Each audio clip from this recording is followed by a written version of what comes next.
Working Abroad show, where this week we're looking at considering what's likely to come up in the spring budget in the next week or so. So uh, we've had this new government. It started off as a far left, dramatic tax rising, public spending, infrastructure projects to get growth. That's collapsed. They've raised taxes. The spending isn't coming through. A lot of agitation, and now we've got, as we always get in a democracy, a big swing back to the centre, where we're getting centre left politics now in a slightly different way. So what can we expect going forward? What they're saying in the prelude is that there's no big tax changes. So let's have a look at actually what is going on. You can follow the Living Working Abroad show on the YouTube channel and make inquiries to us at ProACTPartnership.com. Contact us for advice and guidance for expats living in the UK or abroad with property and assets and business in the UK and overseas about what the implications are for you. Contact us at ProACTPartnership.com. So going back to the Halloween budget, there are quite a few changes that came in there. Some of them came in automatically on the 31st of October, and other changes are being brought in over the next few years. And specifically around the impact on capital gains tax and the taxes for inheritance on your pensions and your family inheritances, and the tax planning options when you're living and working abroad or using overseas family trusts. So let's take a deep dive into that in today's show. First of all, I want to consider what the situation might be based upon what we've got at the moment. Now we're seeing that the prelude to the budget is that there's been a big announcement and a big hullabaloo about welfare and benefit cuts that are going to be introduced.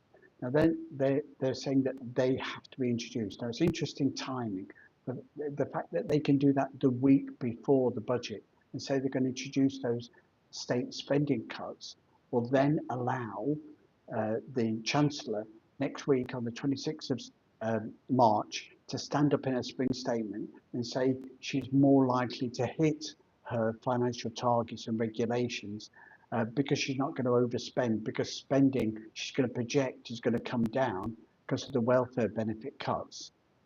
Now that all remains to be seen, that they can get the legislation through, that the cuts actually do come through for the government. If they cannot grow the economy and the economy shrinks, then they get less tax revenue as well. So it's an edge, and it varies each year. Winter cycle in the UK, we're having two financial statements a year in the autumn and the spring. So the spring, the key issue next week is for to not be overspending and have to increase the taxes again, because the argument now is that the big massive tax rises which impacting people living and working in the UK, they don't want them to go up again. The impact is not just for individuals, but it's also for companies as well. So while they've not put up income tax for individuals next year, they've frozen the allowances and continue to keep those frozen in effect for the rest of this parliament. So they're not going to be obligated to inflation link your allowances. The fact that that's been a carry on now for 10 years has eroded into the amount you earn before you get taxed.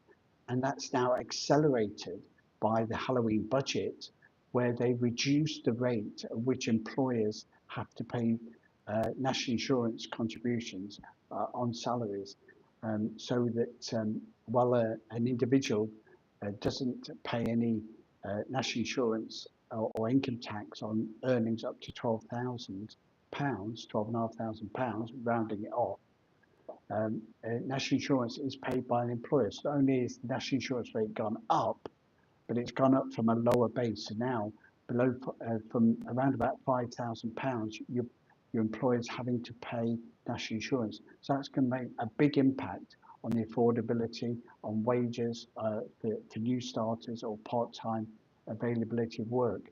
And which would be a big impact and stifle growth for enterprise and small business in the UK and employment in the UK in the year ahead. So the budget cut in social welfare, the idea behind that is that they don't have to increase taxes again.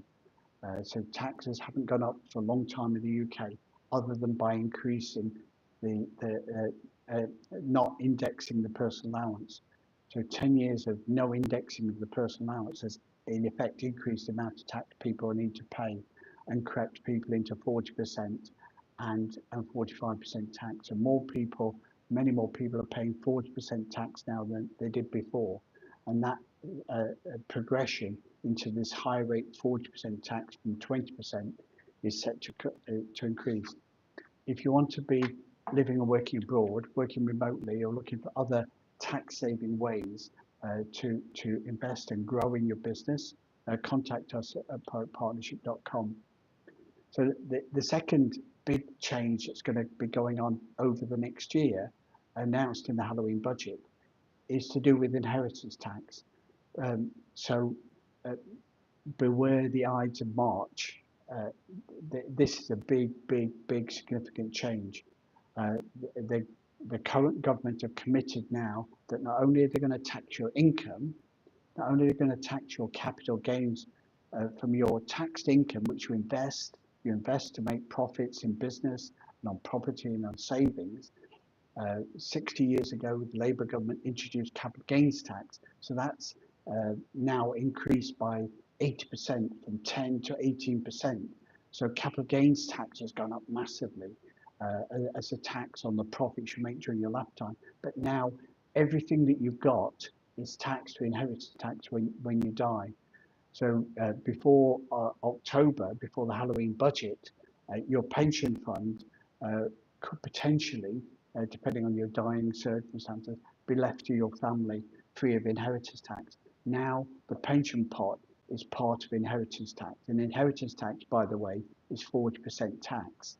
So in effect, more people are driven into 40% income tax because of frozen allowances, and now when you've saved up in a pension to earn a retirement income, when you die, your family are going to inherit a 40% tax bill for inheritance tax on that pension fund.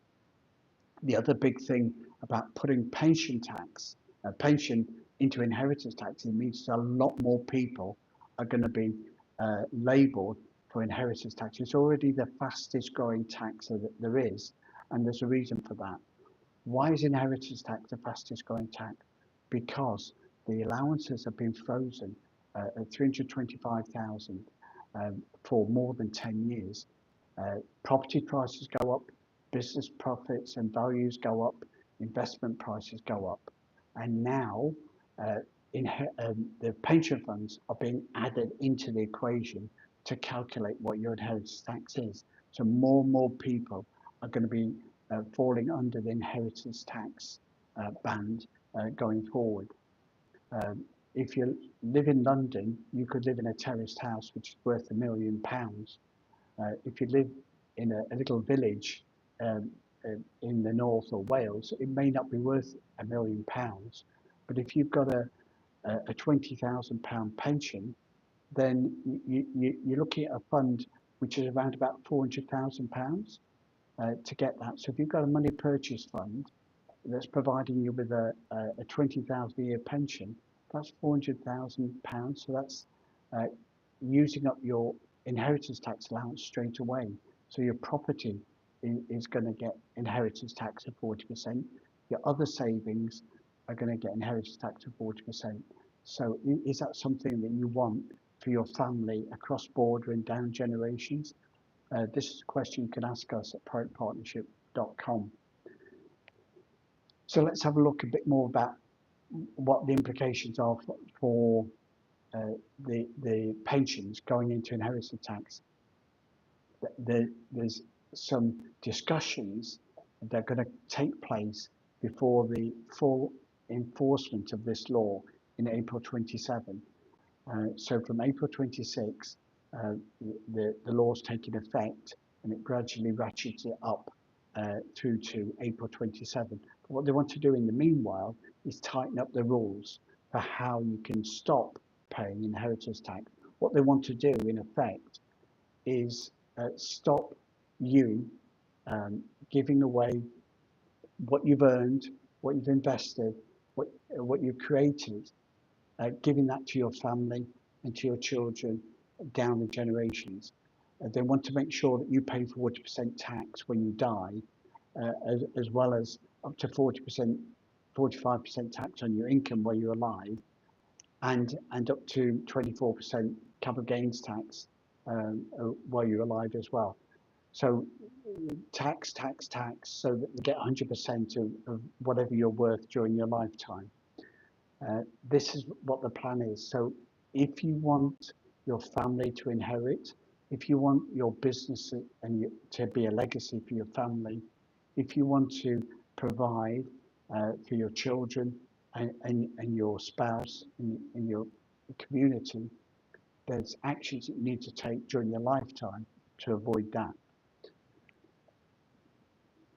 For many years, people have been able to create trusts and hold assets abroad, even though they're domiciled in the UK, and protect them against UK inheritance tax. The non-dom changes make sure that anybody who's been in the UK as a tax resident for more than 4 years is deemed domiciled in the UK. So that's anybody who's 18, born in the UK, anybody who's lived in the UK as a tax resident for more than 4 years is going to be deemed domicile, and therefore they're liable to inheritance tax on their worldwide assets. If you're an expat coming to the UK, that means everything your family owns worldwide, irrespective of how long or what your association with the UK is, the UK have got a chunk of that tax liability. So this is something that we need to consider and plan ahead. Now, it might affect your residency. You might decide not to be in the UK. You might want to limit yourself and make sure that your residency means that you can remain non-tax resident to the UK and therefore not deemed domicile. Once you're deemed domicile to the UK have got you. And under the rules that they've set up to start being enforced from the 6th of April this year, 25, the inheritance tax tail hangs on to you. Now that's a good thing and a bad thing. It's a bad thing in that what it means is that if you're not a domicile of origin from the UK and you become deemed domicile from living in the UK, you can't just up and leave and get rid of that inheritance tax tail. And even if you've done that already since the Halloween budget in the last year, you've still got that potential liability. The inheritance tax tail hangs on to you. Even if you're an expat living in the UK, you go abroad, it's still going to hang on to you for maybe 10 up to 20 years. It's going to be hanging over you while you're living and working abroad. For UK expats that leave the UK under the current rules, their domicile is very hard to say that we're no longer domiciled in the UK, even if you've been living abroad for 20 years. But now you can say that. Maybe not for 10 years, but after 10 years, you can begin to assert that you're not domiciled in the UK, and therefore you're not going to have inheritance tax liability in the UK. So that's one way. So one way that you can manage under the new regime of inheritance tax is to be non-resident in the UK for more than 10 years. And then it's about choosing a location, living and working abroad that suits you. There's many places around the world. For those of you that follow ProACT Partnership, you'll know that our EU office is in Cyprus, which is very, very tax friendly for expats and non-doms that come to Cyprus. There's 0% tax on dividends and interest. There's zero tax on inheritance and capital gains other than owning real estate in Cyprus. So it's a very, very low tax environment. If you're working and remote working in Cyprus, you can get a 50% reduction in your income tax rate for 15 years the first time you come to work in Cyprus. So there's lots of very, very cost-effective tax-saving ways to live in Cyprus effectively for the long term. No inheritance tax, no capital gains tax, 50% saving on income tax. It's a place where you can thrive and pass your family, property and business to your family down the generations with confidence. One of the issues that they're trying to change in the UK and is under review, subject to being confirmed before in the next year, with the changes in inheritance tax, is whether they'll continue to clamp down on the use of offshore tax planning. We at ProACT Partnership, we do tax planning for expats for overseas family and business and property to make tax efficient, to avoid the cost and delay of probate and potentially inheritance taxes as well. The change of the rules now mean that if you're a settler at the time of creating an offshore trust, then potentially you're going to be liable to inheritance tax on that trust's assets wherever they may be. Now, this is a point that we need some case law, we need some certainty on this, and it's up for review during the current year. If you follow us at ProACT Partnership, follow our YouTube channel, we're going to guide you and advise you on how your arrangements are affected. But essentially, what it needs to consider is to have tax residents and tax entities and nominee managers of the entities overseas to protect your family and your business from a retrospective inheritance tax grab from the UK in the years ahead. You can still do that. You can still gift under the current arrangements, but protecting yourself from inheritance tax takes a bit of skill and tax planning. And for more information and advice and guidance and reports, you can contact us at proactpartnership.com. Another area that's changed in the UK is capital gains tax.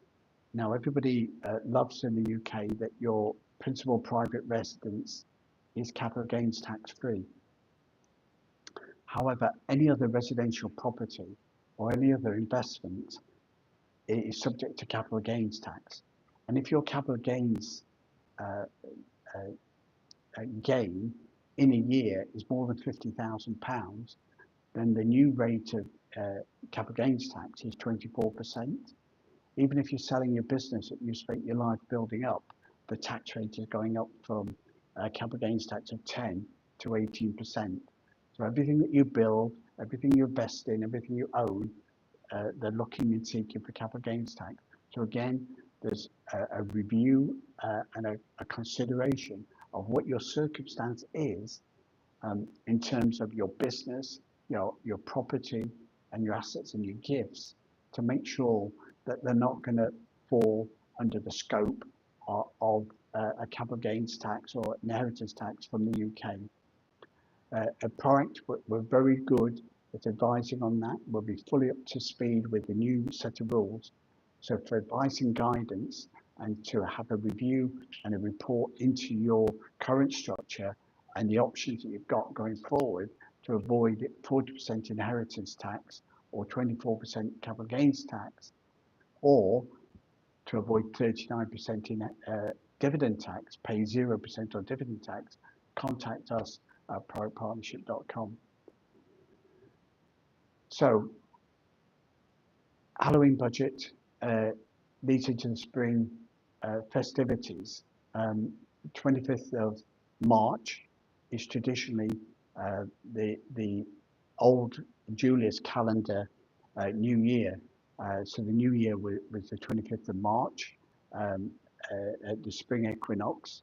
We've got a spring budget, and it leads for us to a new world where inheritance tax is charged on everything that you own, and the tax rate is going to build up so that in the coming years, if you do nothing, when you do die, be that in 5, 10, 15, 20, 30, 40 years, your estate and your family can be paying more.